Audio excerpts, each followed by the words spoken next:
Moving on, we got Sorry. NBA. The National Basketball Association are in the championship mode right now. Yeah, game one of the finals was last night. So if you were able to catch that, you saw definitely a tight game all the way down the stretch. For most of the chunk, I didn't catch the entire game, but most of what I was able to watch, the Heat managed to keep about a 4 to 8 point lead. It kind of bounced back and forth, and then the Spurs, just steady. They're champions. They've been there before. They know what to do. They work well as a team. Not saying the Heat don't, but last night the Spurs were able to get the better of them and pulled out a game one victory. They are off tonight. They're off tomorrow night, actually. Next game is not till Sunday, so a little bit of a layoff there. But see, you gotta look at it this way now. In the last, was it the last series? No, the Chicago series, when Miami had such a big layoff because they had swept the previous series, the Heat lost. In this series, the Spurs had a bunch of time to rest because they swept the Grizzlies, and they won in the first game.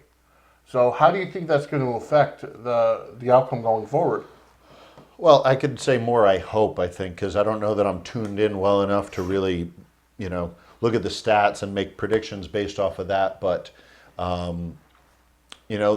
Spurs are still an older team. They're working on turning over their roster, getting some younger players involved, and they've done a good job with that. But certainly that extra time off, I do think, leans towards them in getting rested. Plus the big men. You saw the problem the Pacers gave the Heat in that series, and there were a couple of games in there that could have gone either way.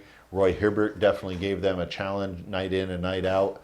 So certainly with the big men, you got Tim Duncan in the middle there. It's, he's hard enough to play against. Give him a little bit of a break. He's played kind of rejuvenated here in the playoffs. So I didn't realize that Tim Duncan has 4 rings. With this, that core group of Spurs has 4 rings. Yeah. With Popovich as a coach. I never realized that until I heard it on the radio. You don't think of it, though, because they're not... number one, they're not in the Eastern Seaboard. But number two is they're not one of those teams that makes a lot of noise. No. The Heat make a lot of noise with, obviously, LeBron, D-Wade, Chris Bosh. The Knicks make a lot of noise. The Celtics make a lot of noise. The Lakers make a lot of noise. Yep. The Spurs are quiet. Well, and even the way they play, the professionalism and the way they go about things for the most part on the court, the Spurs are steady. And, you take a lot of that cue from Pop. There's different conspiracy theories I've heard about, they're boring. They didn't, the NBA doesn't want them to win. Look.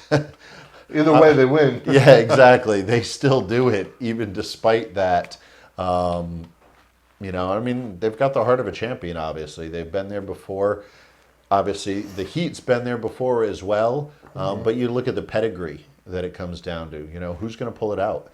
And I would say look for LeBron.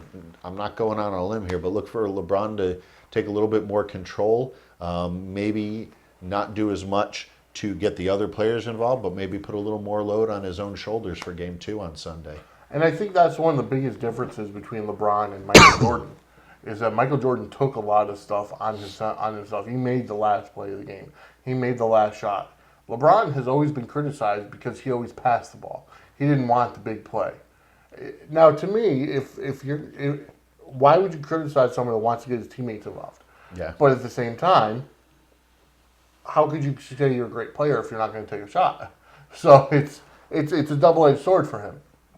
Well, and he's still building that track record. He's got some games where he has taken that shot, and of course other times that reputation prior to them winning the finals has kind of followed along with him. But, I think this year will be a big way to continue to...